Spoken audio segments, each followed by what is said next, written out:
Yes, children, in today's class, we shall start with question number 3 of exercise 12.2. The question is subtract. We have to subtract the algebraic expressions, one expression from the other. Okay.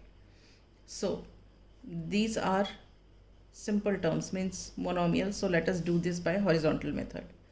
So, whatever is written after from comes first. So, we write this as, first we write y square. Then we put subtraction sign and we write the term which is to be subtracted, that is this one, in the bracket.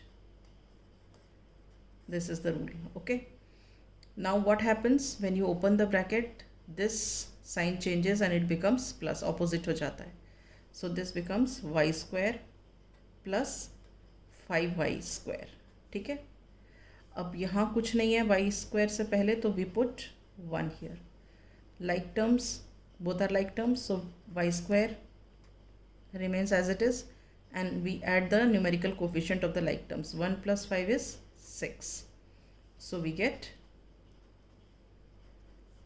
6y square. All right, now coming to the second part. The second part is 6xy from minus 12xy. So this we will write first minus 12xy, then subtraction sign, and then in the bracket we write this term which is to be subtracted. Now we open the bracket, so the sign becomes reverse. यहाँ पे अभी plus है तो change होके minus हो जाएगा, तो it becomes 12xy minus 6xy. ठीक है. अब लाइक टर्म्स हैं तो xy remains as it is. -12 and -6 is -18. ठीक है. Okay. Now third part, a minus b from a plus b. तो हम a plus b पहले लिख लेंगे, देन सब्ट्रैक्शन का sign and then we write this a minus b. Okay. अब यहाँ तो कोई साइन नहीं है इसलिए ये तो एज इट इज़ आ जाएगा a plus b. ठीक है. अब ये सब, अब इसमें क्या होगा कि जब हम इस ब्रैकेट को हटाएंगे तो जो टर्म्स अंदर हैं उनके साइंस ऑपोजिट हो जाएंगे. ये a था, यहाँ प्लस है, तो ये क्या हो जाएगा -a, और ये -b है तो क्या हो जाएगा ये +b. ठीक है. अब आप देखो a - a इज़ 0, और अब इसके पीछे कुछ नहीं है, b के पीछे, तो हम 1 मान सकते हैं, यहाँ भी हम 1 मान सकते हैं. ठीक है. यहाँ भी 1 मान सकते हैं, यहाँ भी. तो 1a - 1a इज़ 0a. अब 1b + 1b is what 2b, क्योंकि b तो एज इट इज़ आ गया और ये 1 + 1 इज़ 2. Is this okay? ठीक है. Now we come to the next part, fourth part. So now let us first solve this. When you solve this, what you get? a is multiplied by b means ab, and a is multiplied by 5 is 5a with minus sign. Distributive property use करते हैं ना. This is multiplied by this with then this sign, then this is multiplied by this. Okay. So from now you multiply this also. b into 5 is 5b, b into a is ba या ab. ठीक है. Completely हमने solve कर लिया इसको. अब now we subtract this expression from this expression. Now this one we will write first 5b minus ab, then subtraction का sign, and this expression to be subtracted is written in the bracket. All right. Now 5b minus ab. Now signs of these change. This was plus, so it became minus ab. This is minus 5a, so it becomes plus 5a. ठीक है. अब यहाँ ab के पीछे कोई number नहीं है constant, तो हमने 1 लगा दिया दोनों तरफ. ठीक है. अब और कोई टर्म 5b की नहीं है, b की नहीं है, तो हम 5b एज इट इज़ लिखेंगे. अब देखो a वाली भी टर्म इसके अलावा कोई नहीं है, तो इसको भी हम एज इट इज़ लिखेंगे. ओके. अब ये वाली है, ये दोनों टर्म्स क्या है, ए बी वाली हैं, तो ए बी को हमने लिख दिया. -1 and -1 is -2. So this is the answer. All right. Now coming to the fifth part. You have to subtract this expression from this expression. So you first write this expression. अब हम इसको कर लेते हैं वर्टिकल मेथड से. कुछ questions हमने horizontal से कर लिए, कुछ वर्टिकल से कर लेते हैं.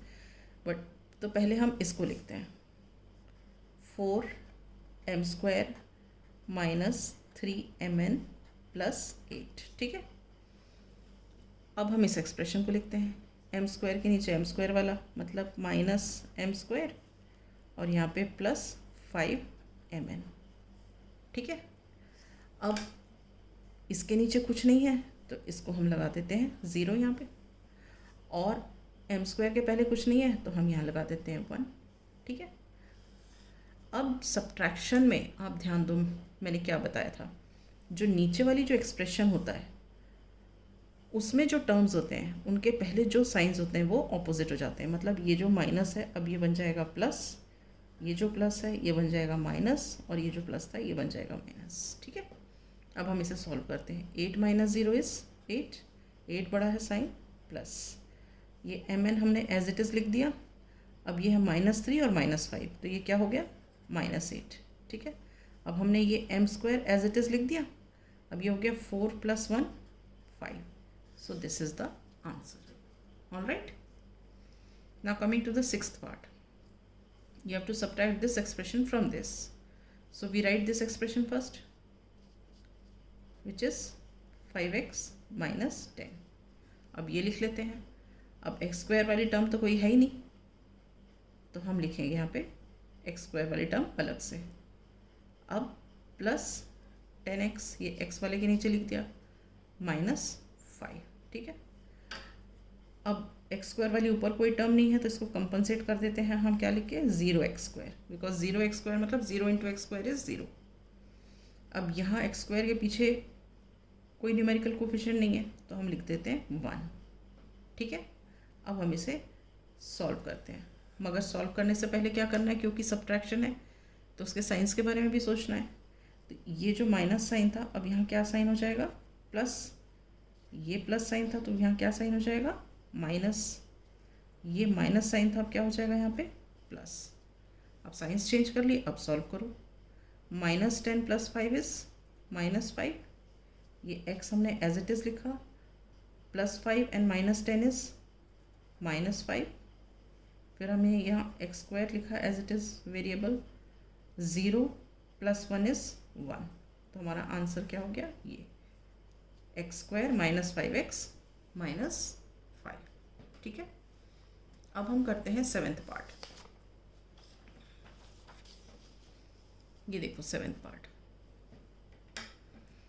जो एक्सप्रेशन फ्रॉम के बाद लिखी है उससे पहले लिखते हैं. तो हमने लिख लिया 3ab - 2a² - 2b². ठीक है.